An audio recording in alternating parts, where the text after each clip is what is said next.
नमस्कार। आज के 11th सेशन में हम इमोशनल वेलबींग की चर्चा करेंगे, यानी कि हमारे व्यवहार का भावात्मक पहलू। जैसा कि हमने पहले भी डिस्कस किया है, हमारे व्यवहार के 3 पहलू हैं, ब्रॉडली सोच, व्यवहार और भावनाएं। और इन तीनों में आपस में गहरा संबंध है। ये एक दूसरे को पर असर डालते भी हैं और एक दूसरे से प्रभावित भी होते हैं। जैसे हमारा जो व्यवहार है वो हमारी भावनाओं और हमारी सोच को प्रभावित भी करता है और उससे प्रभावित भी होता है। हमारी जो सोच है वो भावनाओं को और व्यवहार को प्रभावित भी करती है और उनसे प्रभावित होती भी है। ऐसे ही भावात्मक पहलू जो आज की सेशन का विषय है वो भी व्यवहार से और सोच से प्रभावित होता भी है और उन्हें प्रभावित करता भी है। इसलिए इमोशनल एस्पेक्ट्स या भावात्मक पहलू हमारे लिए समझना और इनके थ्रू हम अपनी हैप्पीनेस और वेलबींग कैसे बढ़ा सकते हैं वो हमारे लिए काफी जरूरी हो जाता है। जैसा कि आपने पिछले सेशंस में देखा, जब हम हैप्पीनेस को डिफाइन कर रहे हैं उस time almost in all models as well as theories positive emotions एक एस्पेक्ट रहा है हैप्पीनेस का। जैसे अगर सब्जेक्टिव वेलबींग की बात करते हैं तो वहां पे 2 पहलुओं पर ही फोकस करा गया है। Number 1 life satisfaction, number 2 positive emotions.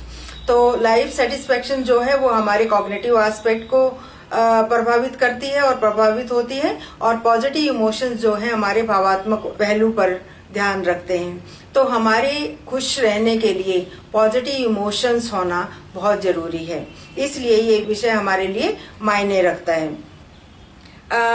इस श्रृंखला में अगर आप याद करें, पिछले सेशन में प्रोफेसर हबीब की एक टेड टॉक थी जिसमें इन्होंने ये बताया कि इमोशनल इंटेलिजेंस हमारे लिए क्यों इम्पोर्टेंट है। इस टॉपिक को एक बार फिर से हम आज के सेशन में रिवाइज करना चाहेंगे, समराइज करना चाहेंगे, ताकि हम इसको आज के सेशन से कनेक्ट कर पाएं और एक बार बहुत अच्छे से इनकी टेड टॉक में हमारे लिए क्या मैसेज है उसको हम कैप्चर कर पाएं। प्रोफेसर हबीब सबसे पहले एग्जाम्पल देते हुए बताते हैं कि इनको डायरेक्शंस का बहुत ध्यान नहीं रहता था और इनको काफी प्रॉब्लम रही, और इनके स्कूल फ्रेंड जो हैं इनको कंपास देने की बात करते थे। आप जानते होंगे कि एक डायरेक्शन बताने वाला यंत्र है। इसमें फिर इन्होंने इस विषय को हैप्पीनेस और सेटिस्फाइड लाइफ से कनेक्ट किया है और ये बताते हैं कि कैसे आपको अपनी खुशी और अपनी सेटिस्फाइड लाइफ जानने के लिए इस तरह की डायरेक्शंस आपकी अपनी लाइफ में आनी चाहिए। उसके बाद ये चर्चा करते हैं कि कैसे ये पहले कंप्यूटर साइंस में इन्होंने एडमिशन लिया, लेकिन इनको वो विषय पसंद नहीं था और इनके 2 मोड थे वहां अपनी डायरेक्शन पाने के लिए, कि suffer now and will be happy later, कि अभी तो जो भी है दुखी सुखी होकर ये कोर्स कर लो, आगे तुम्हें इससे फायदा मिलेगा, या वो सब्जेक्ट चूज करना जो आपको पसंद है, जिसे आप सीखना चाहते हैं और जिसको आप याद करना वाकई पसंद करते हैं। और यहाँ से फिर ये एक अपनी तरह से कहिए कि इमोशनल वेलबींग को यूज करते हुए अपनी लाइफ की अपनी डायरेक्शन पाने की बात कर रहे हैं। और ये बताते हैं कि कैसे इन्होंने फिर इकोनॉमिक्स, जिस सब्जेक्ट को ये समझना पसंद करते थे, जिस सब्जेक्ट में ये जानना पसंद करते थे, पढ़ना पसंद करते थे, लव ऑफ लर्निंग इनके लिए ये विषय था। अगर आपको याद आए तो पिछली जो हमने स्ट्रेटेजीज हैं हैप्पीनेस बढ़ाने की, उनमें से love of learning one of them, कि आप सीखिए, जो आपको पसंद है उसे सीखिए। जब आप सीखते हैं नई चीजें, नया पढ़ते हैं, नया जानते हैं, नया ज्ञान अर्जित करते हैं, उस टाइम भी आपको खुशी मिलती है। तो इन्होंने कहा कि इनको क्योंकि इकोनॉमिक्स बहुत पसंद था, इसलिए इन्होंने इस विषय को सेलेक्ट किया, क्योंकि ये उसे जानना चाहते थे, समझना चाहते थे, पढ़ना चाहते थे। और जब ये आगे जाके इस सब्जेक्ट को पढ़ाने लगे तो इन्होंने इकोनॉमिक्स में ही इमोशनल वेलबींग की बात करी है, जो हम आगे डिस्कस करेंगे। उससे पहले इन्होंने एक और बात पर भी फिर से एम्फेसाइज किया है, जो हमने पहले भी इसको डिस्कस करा है, कि जब आप ज्यादा खुश होते हो तब आप ज्यादा सक्सेसफुल एक्टिविटीज में पार्टिसिपेट करते हो। तो अगर आप किसी विषय को पढ़ना पसंद करते हो, किसी सब्जेक्ट को पढ़ना पसंद करते हो और वो पढ़ाई आपको आपकी सफलता की तरफ ले जाएगी और उसे पढ़ने में आपको मजा भी आता है। उसके बाद जब ये स्कूल में इकोनॉमिक्स सब्जेक्ट पढ़ा रहे हैं, उस दौरान इन्होंने ये ऑब्जर्व किया कि ये अपने शब्दों में जो बोलते हैं कि इनको ये बात बहुत क्लियर थी कि ये एक सब्जेक्ट नहीं पढ़ा रहे, ये कोई डिसिप्लिन नहीं पढ़ा रहे या कोई कोर्स नहीं पढ़ा रहे, ये लोगों को पढ़ा रहे हैं, ये स्टूडेंट्स को पढ़ा रहे हैं। तो बुकिश नॉलेज बहुत इंपॉर्टेंट ना होकर उसके आसपास जो और भी लाइफ स्किल्स हमें चाहिए वो भी हमारी लाइफ का पार्ट होना चाहिए।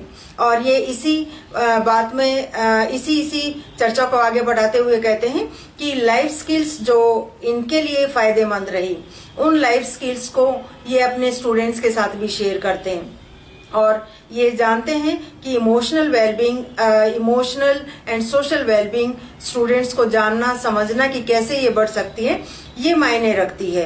और यहाँ जैसे आगे इन्होंने इस बात की भी चर्चा करी है कि कैसे अटेंशन शिफ्ट करके ये इमीडिएट स्ट्रेस से बच सकते हैं। जैसे इन्होंने अपने एग्जाम्पल में बताया है कि इनको एक तरह से इस लेक्चर की एंजाइटी है, क्योंकि इनको थाउजेंड्स लोगों को फेस करना है इस टेड टॉक के जरिए।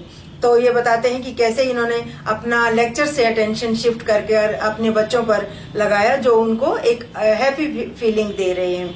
तो यहाँ इनके पास ये एक स्किल है कि किसी सिचुएशन में स्ट्रेस को रिड्यूस करने के लिए कैसे उसको स्ट्रेसफुल इवेंट से या स्ट्रेसफुल स्टिमुलस से अपना अटेंशन शिफ्ट करके ऐसे पॉइंट पर लाना जो उसको एक तरह से अच्छी फीलिंग दे रहा है, जो उसकी उस सोच से उसे दूर ले जा रहा है जो उसे टेंशन देती है। तो आशा है ये टेड टॉक अब आपको और ज्यादा समझ आई होगी और ज्यादा क्लियर होगी। आज के सेशन में हम एक और स्कॉलर की बात कर रहे हैं, गाय विच। इन्होंने बहुत सारा काम किया है और ये मैक्सिमम जो वर्क है वो इमोशनल वेलबींग पर है, इमोशनल फर्स्ट एड पर है। कैसे एक हम अपने ब्रोकन हार्ट को फिक्स कर सकते हैं, कैसे हमें इमोशनल फर्स्ट एड चाहिए। जैसे हमें फिजिकल डिजीज के लिए कुछ भी अगर हमें होता है, आप जानते हैं कि हर जगह फर्स्ट एड किट होना हमारे लिए जरूरी है ना। कभी कोई छोटी सी कोई भी प्रॉब्लम आती है तो आपके पास मेडिसिन अवेलेबल होना चाहिए, आप के पास पट्टी वगैरह, अगर कोई घाव हो गया है, कहीं कुछ चोट लग गई है, वो सब होना चाहिए। तो ये यहाँ पर इमोशनल फर्स्ट एड की बात कर रहे हैं और इनकी बहुत सारी टेड टॉक्स और जो टॉक्स एट गूगल से हमने समरी उठाई है। हम इसके लिए आपको मैक्सिमम इंफॉर्मेशन देना चाहते थे, इसलिए इन सब टेड टॉक से मैंने बहुत सारे पॉइंट्स उठाए हैं जो इन्होंने डिस्कस किए हैं और हमारे लिए ये जानना समझना वाकई बहुत जरूरी है। हम इन सब पॉइंट्स को जो इनकी सभी टेड टॉक्स से हमने समराइज किए हैं उनको अब मैं आपके साथ डिस्कस करती हूँ। इन्होंने इनका जो फर्स्ट पॉइंट, अगर मैं इनको सीरियल ऑर्डर में लगाती हूँ तो ये सबसे पहले अपनी टॉक्स में बात करते हैं कि हम बॉडी की बहुत केयर करते हैं। हम हर रोज ब्रश करते हैं, रोज नहाते हैं, रोज घूमने जाते हैं, रोज स्पोर्ट्स एक्टिविटीज करते हैं या किसी भी तरह से हमें पता है कि हमें अपनी बॉडी को स्वस्थ रखने के लिए हमें कुछ ध्यान रखना चाहिए, हमारी आदतें हैं वो सब। लेकिन ऐसा हम हमारे इमोशनल केयर के लिए नहीं करते, जिसकी ये चर्चा कर रहे हैं। दूसरा ये कहते हैं कि हमें बहुत एक तरह से सामान्य मनोवैज्ञानिक वुंड्स, इंजरी, घाव हैं, कॉमन साइकोलॉजिकल इंजरीज हैं जो हम कभी ना कभी हम सब फेस करते हैं। जैसे फेल हो जाना, किसी चीज में रिजेक्ट हो जाना, कभी किसी कारण से हमें गिल्टी फील होती है, कभी हम अकेलापन फील करते हैं, कभी हमारी जो सेल्फ एस्टीम है, सेल्फ रिस्पेक्ट है, हमें लगता है ये काफी कम है। अब हम बहुत एक तरह से डिप्रेस फील करते हैं, असहाय फील करते हैं, डिसअपॉइंटेड फील करते हैं। ये इस तरह की सारी फीलिंग्स कभी ना कभी हमने सबने फेस करी होती हैं। अब इसके आगे ये कहते हैं कि इन सब इंजरीज को डील करने के लिए, या हमें जब हम इन सब इंजरीज के साथ हैं तब हमें अपने साथ कैसे व्यवहार करना चाहिए या दूसरों को हमारे साथ कैसा व्यवहार करना चाहिए, उस तरह की लाइफ स्किल्स पर हम कभी भी फोकस नहीं करते। और इसके कारण क्या होता है कि कभी कभी ये जब पीरियड लंबा चलता है उसके कारण हमें साइकोलॉजिकल प्रॉब्लम्स भी हो सकती हैं जो quite permanent in our personality. तो ये इस बात पर ध्यान देते हैं कि जैसे हम बॉडी के लिए जिम करते हैं, ठीक उसी तरह से मेंटल एक्सरसाइज हमारे पास होनी चाहिए। जो हम डेली जिम कर रहे हैं, मेंटल एक्सरसाइज कर रहे हैं, जिसके थ्रू हम अपने मानसिक स्वास्थ्य पर ध्यान दे पा रहे हैं। इसके आगे ये कहते हैं कि जब हम इन वुंड्स के साथ, इन घाव के साथ होते हैं, एक हमें खुद नहीं डील करना आता कि इस समय हमें अपने आप को कैसे संभालना चाहिए। ऊपर से क्या होता है कि जो दूसरे लोग हैं वो भी हम जैसे ही हैं, अनाड़ी कुछ हद तक, और वो इन घावों को कुरेदते रहते हैं, है ना, पोकिंग होल्स। तो ये इन घावों को कुरेदते रहते हैं जो कभी भरते ही नहीं। तो हम खुद इन घावों को, यहाँ घावों का मतलब है एक तरह से साइकोलॉजिकल इंजरीज, साइकोलॉजिकल घाव, या एक तरह से कहें कि हमारे मन में जो घाव हुए हैं उनको हमें खुद नहीं डील करना आता और दूसरे लोगों को भी ऐसी समझ नहीं है, इसलिए वो भी इन घावों को कुरेदते रहते हैं। और इसके कारण क्या होता है कि इनकी जो ट्रीटमेंट है और डिले होता जाता है और हम लंबे समय तक इन सब प्रॉब्लम्स के साथ फेस करते रहते हैं। इसके आगे ये इसी पॉइंट पर बताते हैं हमें कि क्योंकि इस दौरान हमारे घाव खुले हैं, जो हमें अलग अलग तरह की मेंटल टेंशन से, फेलियर से, रिजेक्शन से, गिल्ट से, लॉनलीनेस से, low self esteem, helpless, disappointment से आए हैं, उनको हमें डील करना आना चाहिए और हमें ये डील करना सीखना भी चाहिए, अपने लिए भी और दूसरों की मदद करने के लिए भी। यहाँ पर ये स्कॉलर आगे जो बात करते हैं वो ये भी करते हैं कि इस दौरान हमारी जो नेगेटिव ओवर थिंकिंग है, हमारी जो जो एक तरह से मिसलीडिंग आइडियाज हैं, क्योंकि जिस टाइम हमने डिप्रेशन की बात करी थी, हमने बताया था कि हमें क्यों डिप्रेशन ज्यादा होता है और क्यों किसी टाइम हम डिस्टॉर्टेड थिंकिंग प्रोसेस के साथ रहते हैं। उस टाइम पर हमने इस बात की चर्चा करी थी कि जो हमारे इस टाइम पर विचार हैं, जब हम डिप्रेस्ड हैं, उस टाइम पर जो हमारे विचार हैं, वो विचार एक तो जो छोटा सा एक फेलियर है उसको हम जनरलाइज कर लेते हैं, हमें लगता है हमारी यही जिंदगी है, हम उससे बाहर आके कभी भी नहीं सोचते हैं। तो ये जो हमारी एक तरह से जनरलाइज्ड हो गई इंफॉर्मेशन और जो सेलेक्टिव फेलियर था वो एक तरह से पूरी पर्सनैलिटी पर हावी हो गया। उन सबको से छुटकारा पाने के लिए हमें ये समझना चाहिए कि हमारे पास क्या स्किल्स हैं जिनको हम इस्तेमाल कर सकते हैं और हम दूसरों के साथ, दूसरों के लिए भी इन्हें इस्तेमाल कर सकते हैं। उसके बाद ये एक पॉइंट और भी डालते हैं इन स्ट्रेटजीज से पहले कि जो हमारा अकेलापन है, अकेलापन ऐसा नहीं होता कि जब तुम अकेले रह रहे हो जब तुम्हें अकेलापन है। अकेलापन तुम्हें 100 लोगों की भीड़ में भी हो सकता है। अकेलापन तुम्हें जब तुम अगर अपने गांव में करी हुई रिसर्च पर अगर एक्सपीरियंस देखती हूँ तो मैंने देखा है कि ओल्ड एज में कुछ लोग अकेलापन फील करते हैं जबकि वो पूरे गांव में रह रहे हैं, हर दिन वो सब लोगों से बात भी कर रहे हैं और उसके कारण कई बार वो अपने मानसिक स्वास्थ्य को संभाल नहीं पाते और उनको दवाइयों की भी जरूरत पड़ने लगती है। तो यहाँ जो अकेलापन है वो चाहे किसी भी कारण से हमारे पास कोई अच्छे संबंध नहीं है या हम उन संबंध को समझ नहीं पा रहे हैं, तो लेकिन अकेलापन हमारे लिए बहुत पेनफुल है। और इन्होंने बताया है कि ये जो स्टडीज शो कर रही हैं वो ये कर रही हैं कि even it's dangerous than smoking, कि हमें ये स्मोकिंग से ज्यादा नेगेटिव इम्पैक्ट डालता है। हालांकि कुछ हद तक मैं कहूंगी कि हो सकता है कि हमारे कल्चर में इसकी इतनी इम्पोर्टेंस ना हो, हम लोग इतना लॉनलीनेस फील नहीं करते हो। कम से कम मैंने अपनी रिसर्च में अब तक इस इशू को नहीं इतना एक्सपीरियंस किया है, लेकिन फिर भी कुछ ऐसे पॉइंट्स हो सकते हैं कि जिन्हें हमें समझने की अभी भी मनोविज्ञान में जरूरत है।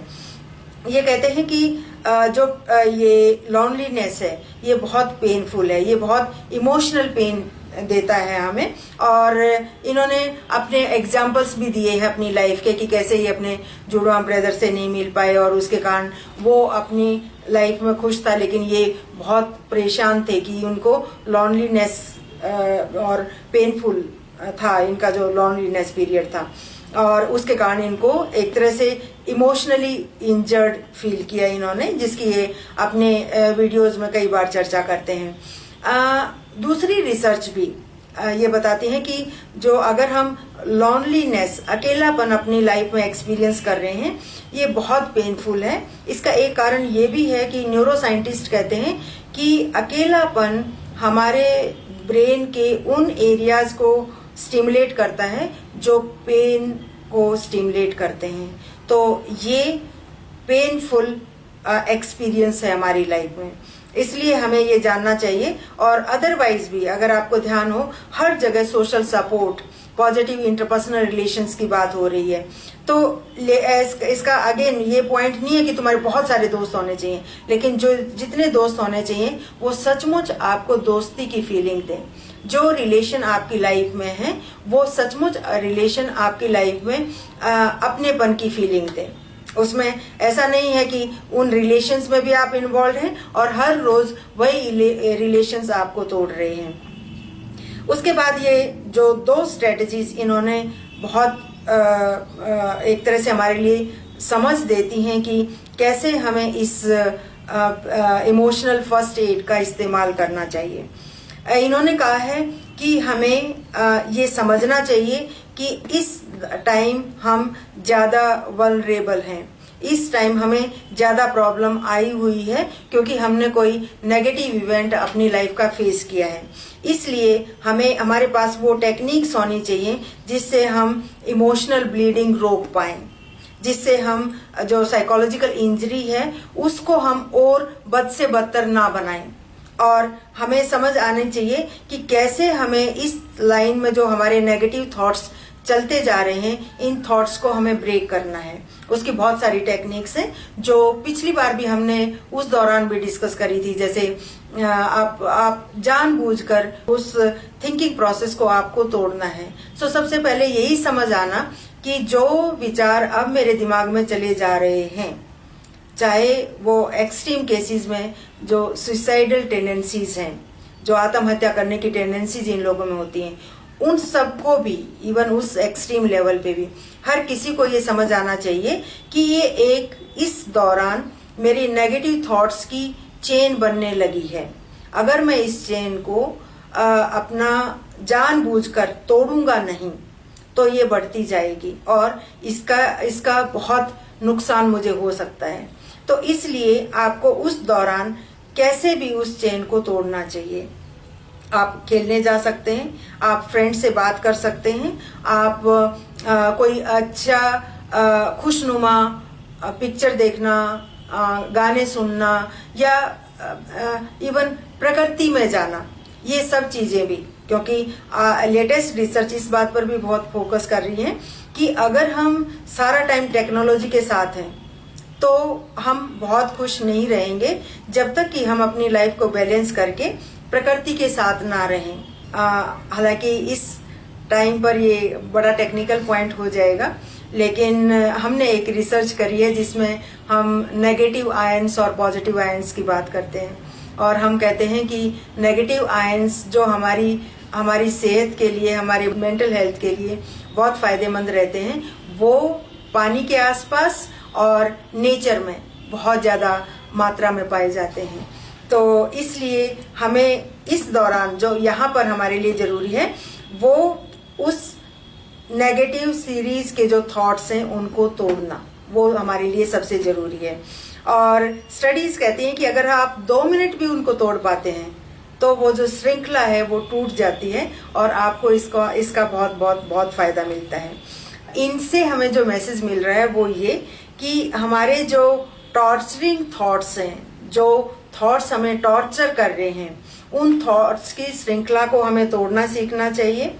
हालांकि इस पॉइंट को हम आगे भी डिस्कस करेंगे।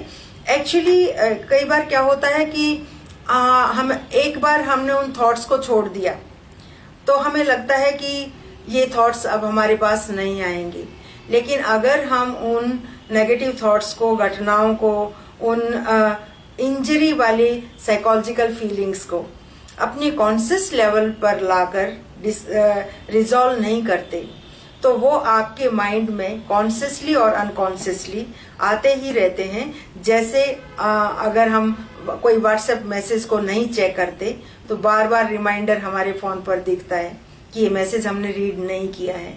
ठीक ऐसे ही जो भी हमारी उलझने हैं जीवन की, उनको हमें एक बार उनका सामना करके उनको सुलझाना हमारे लिए मायने रखता है। नहीं तो वो व्हाट्सएप मैसेज की तरह बार बार कॉन्शियसली और अनकॉन्शियसली हमारे दिमाग पर हावी होती रहती है। इसी विषय पर Anoop, student from IIT Delhi, उसने अपने डिजाइन कोर्स के तहत एक छोटा सा वीडियो बनाया है। आशा है आपको ये वीडियो पसंद आएगा।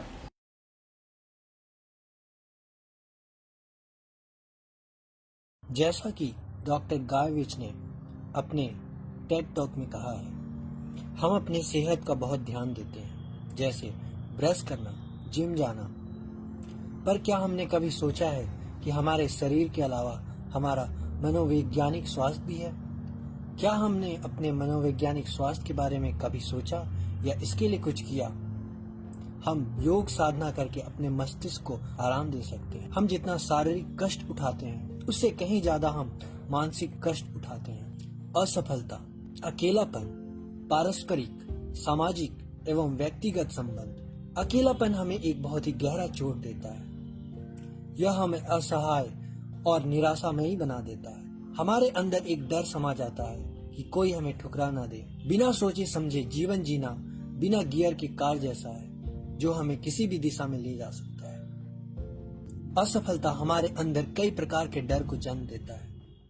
कॉलेज में पढ़ने वाले छात्रों के अंदर यह डर अक्सर देखने को मिल जाता है।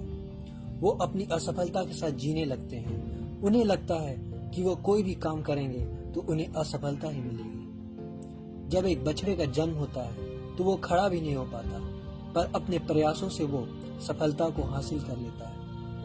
हमें भी अपने मन में बसे इस डर को निकाल फेंकना चाहिए और सफलता की ओर बढ़ना चाहिए। कभी कभी हम ज्यादा सोचने लगते हैं और अपने आप को कोसने लगते हैं। हम अपने आप को दूसरों से तुलना करने लगते हैं और अपने आप को नीचा देखने लगते हैं। हमें यह डर लगा रहता है कि लोग क्या कहेंगे। हमें अपना आत्मसम्मान और विश्वास बनाए रखना चाहिए। कुछ नकारात्मक विचार हमारे मन में समा जाते हैं और हम उसी विचार में खोए रहते हैं। हम इस खाई में नीचे गिरते रहते हैं और इससे निकल पाना हमारे लिए मुश्किल हो जाता है। यह बिल्कुल वैसा है जैसे नदी में उफान। लहरें तेज होती हैं, विनाशकारी होती हैं, पर जब लहरें शांत होती हैं तो सकारात्मक ऊर्जा लाती हैं। हम किसी भी परिस्थिति का सामना कैसे करते हैं यह दर्शाता है कि हम उस परिस्थिति से क्या निचोड़ लेते हैं। किसी परिस्थिति से अगर हम उदासी, निराशा, घबराहट, शक, घृणा, द्वेष, डर, असहाय, खेद महसूस करेंगे तो हम मानसिक और मनोवैज्ञानिक रूप से कमजोर होंगे। अगर हम इसी परिस्थिति को सकारात्मक, साहसिक, उम्मीद, उमंग, संतोषजनक नजरों से देखें तो हमारे अंदर सकारात्मक ऊर्जा का संचार होगा और हम मानसिक तथा मनोवैज्ञानिक रूप से ऊपर उठेंगे।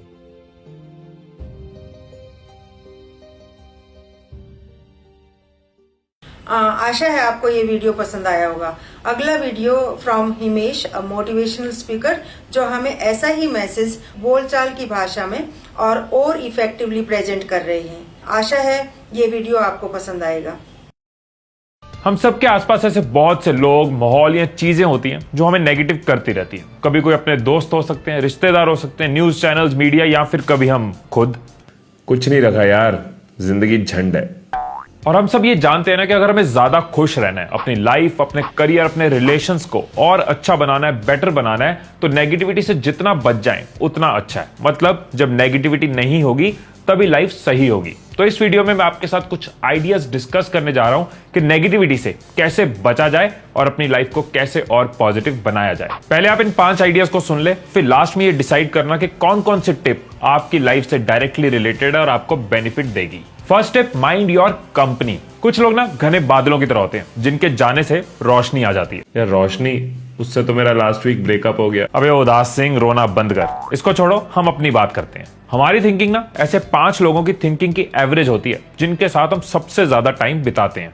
आप कितना भी पॉजिटिव बनना चाहो, लेकिन अगर आप अपना टाइम नेगेटिव लोगों के साथ, डरपोक लोगों के साथ बिता रहे हो, तो चाहते ना चाहते धीरे धीरे उनका इंपैक्ट, उनका प्रभाव आपकी सोच पे होता जाता है। क्योंकि हमारी सोच इन लोगों की सोच की एवरेज है, तो हमारा मैक्सिमम टाइम, हमारा ज्यादा टाइम उन लोगों के साथ नहीं बीतना चाहिए जो हमें ये वाला सफर कराते हैं, बल्कि उनके साथ बीतना चाहिए जो हमारी जिंदगी में हम सफर बन जाते हैं। जो लोग खुद तो जिंदगी में कुछ करना नहीं चाहते, जिंदगी से हमेशा जिनको शिकायत रहती है, ऐसे लोगों के साथ कम से कम टाइम बिताओ। और जो लोग खुश रहना चाहते हैं, आगे बढ़ना चाहते हैं, उन लोगों के साथ आप अपना ज्यादा टाइम बिताओ, क्योंकि हमारी सोच ऐसे 5 लोगों की सोच की एवरेज है जिनके साथ हम सबसे ज्यादा टाइम बिताते हैं। तो घने बादल हटाओ और रोशनी लाओ। यार रोशनी तो चुप।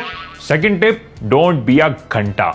खुद को ना घंटा मत बनाओ कि कोई भी आता जाता बजा जाए। हम दुनिया को कंट्रोल नहीं कर सकते, लेकिन खुद को घंटा बनने से बचा सकते हैं। ऐसा हमारे साथ बहुत बार होता है कि हमारे आसपास के कुछ लोग हमारे ऊपर नेगेटिविटी फेंकते रहते हैं, हमें बुरा बोल के या अपने पॉइंट को हमारे ऊपर फोर्स करते हैं, और हम खुद को बहस का हिस्सा बना देते हैं। और ये आपको भी पता है कि बहस का रिजल्ट तो कभी नहीं निकलता, पर खुद को उनकी नेगेटिविटी के जाल में हम जरूर डाल लेते हैं। हम भी आगे से गुस्से में आ जाते हैं, बराबर जवाब देते हैं, अपना खून जलाना शुरू कर देते हैं, खुद को तंग करते हैं, मतलब उनकी वजह से अपने अंदर की नेगेटिविटी बढ़ा लेते हैं। एक बात बताओ, ये सब करके बहस में जाके आपने खुद को नेगेटिव बनाया या पॉजिटिव बनाया?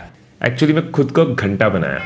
राइट यार, एक अच्छा राजा भी ना बेकार की जंग में अपने सिपाहियों को शहीद नहीं करता। तो आप क्यों बेकार की जंगों में अपने इंपॉर्टेंट टाइम को, प्रेशियस इमोशंस को, इतनी कीमती एनर्जी को ऐसे लोगों के साथ लगा रहे हो? क्योंकि दूसरे नेगेटिव हैं और खुद को भी नेगेटिव बना रहे हो, मतलब वो घंटा बजा रहे हो और आप अपने आप को घंटा बना रहे हो। अबे कितना पागल कमीना इंसान है तू। नहीं नहीं नहीं, ऐसा नहीं है। थर्ड टिप, चश्मा उतारो। एक बार ना मैं गाड़ी चला रहा था, पीछे से कोई लगातार हॉर्न दिए जा रहा था, मुंह से गाली निकली कि कैसे कैसे लोग हैं। बट जब उस गाड़ी ने मेरी गाड़ी को ओवरटेक किया तो मैंने देखा कि साथ बैठे बंदे के बाजू में से खून निकल रहा था, और वो इसलिए जल्दी मचा रहे थे क्योंकि वो हॉस्पिटल की तरफ जा रहे थे। तो मेरा भी नेगेटिविटी का चश्मा उतर गया।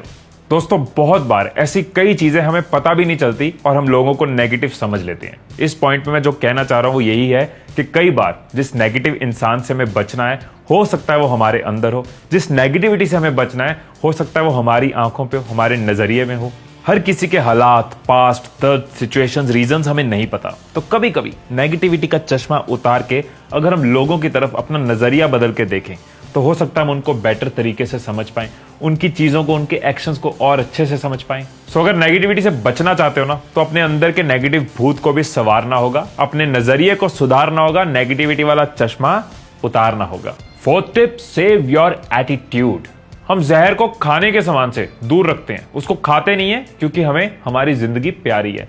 तो क्या आपको अपना एटीट्यूड प्यारा नहीं है जो आपकी जिंदगी को प्यारा बनाता है? सो अपनी लाइफ को ऑब्जर्व करो कि कौन सी चीजें आपकी लाइफ में नेगेटिविटी का जहर घोलती हैं। उनको अपनी लाइफ से दूर करना होगा, उनको अपनी लाइफ से हटाना होगा। अगर कोई सैड सॉन्ग्स या सैड नॉवेल्स आपको डिप्रेस करते हैं, तो उनको लाइफ से बाहर निकालो। ऐसे चैनल्स, ऐसी वेबसाइट्स, ऐसे लोगों को अनफॉलो करो जो आपके थॉट्स को पॉल्यूट करते हैं। नहीं नहीं नहीं, नो नो प्लीज, नहीं। सुनना ही है तो अच्छा सुनो, देखना ही है तो अच्छा देखो। जब लाइफ से नेगेटिविटी का जहर हटा पाओगे, तभी पॉजिटिविटी का कहर मचा पाओगे। Fifth tip, get stronger daily. एक समुद्री जहाज पानी के बीच में रहता है, लेकिन अपनी मजबूती की वजह से पानी को अपने अंदर नहीं आने देता। वो पानी से बचा रहता है, पानी के बीच में रहकर पानी में चलता रहता है। हमारे आसपास भी कितनी भी नेगेटिविटी हो, लेकिन अगर हम खुद को मजबूत बना लें, अंदर से स्ट्रांग बना लें, तो नेगेटिविटी की समझ गए ना। सो खुद को मजबूत करने के लिए, खुद को और स्ट्रांग करने के लिए आप पॉजिटिव थॉट्स को अपनी लाइफ का हिस्सा बना लो। दिन का कोई एक टाइम फिक्स कर लो। कोई ट्रेवल टाइम हो सकता है, या फिर सोने से पहले या उठने के बाद, जब आप अपने आप को मोटिवेशनल डोज दोगे। उस टाइम पे आप कोई बुक्स पढ़ सकते हो, या फिर कुछ ऑडियो सुन सकते हो, या फिर कोई मोटिवेशनल वीडियोस देख सकते हो। ये रोज रोज की जो डोज है ना, ये आपकी पॉजिटिविटी की शिप को स्ट्रॉन्ग करती जाएगी। नेगेटिविटी आपके आसपास भी होगी, लेकिन आप उससे इंसुलेटेड रहोगे। मतलब नेगेटिविटी आके आपसे टकरा के चले जाएगी, आपके अंदर नहीं आ पाएगी, क्योंकि आपने डेली खुद को स्ट्रॉन्ग किया होगा, डेली पॉजिटिविटी की एक्सरसाइज करी होगी। सो फ्रेंड्स, हमारा जो एटीट्यूड है ना, वो एक लिफ्ट की तरह है, जो यहाँ हमें ऊपर लेके जा सकता है या फिर नीचे लेके आ सकता है। और हमें क्या करना है? हमें ऊपर जाना है। इसलिए नेगेटिविटी से खुद को बचाना है और खुद को और पॉजिटिव बनाना है। वीडियो के 5 पॉइंट्स को समराइज कर लेते हैं, सो दैट आप डिसाइड कर पाओ कि कौन कौन सा पॉइंट आपकी लाइफ में प्रैक्टिकली रिलेटेड है और आप उसको यूज कर पाओ और अपने आप को पॉजिटिव बना पाओ। First, mind your company. आपकी सोच ऐसे 5 लोगों की सोच की एवरेज है जिनके साथ आप मैक्सिमम टाइम बिताते हो। सो घने बादलों को हटाना होगा, रोशनी को लाइफ में लाना होगा। Second tip, don't be a घंटा। दूसरे बहस कर रहे हैं, दूसरे नेगेटिव हो रहे हैं, तो आपको खुद को नेगेटिव करने की जरूरत नहीं है। आप घंटा नहीं हो कि कोई भी आपको बजाता रहे। थर्ड, चश्मा उतारो। अपने अंदर की नेगेटिविटी को भी खत्म करो, लोगों की तरफ, चीजों की तरफ नजरिया बदल के देखो। Fourth tip, save your attitude. Negative चीजों से, नेगेटिव वेबसाइट से, नेगेटिव चैनल से, नेगेटिव लोगों से खुद को बचाओ, अपने एटीट्यूड को बचाओ। Fifth, get stronger daily. रोज रोज खुद को पॉजिटिव डोज दो और अपने अंदर की शिप को स्ट्रॉन्ग करो। आशा है आपको आज का सेशन पसंद आया और हम अगले सेशन में इस श्रृंखला को कंटिन्यू रखेंगे। Thank you very much.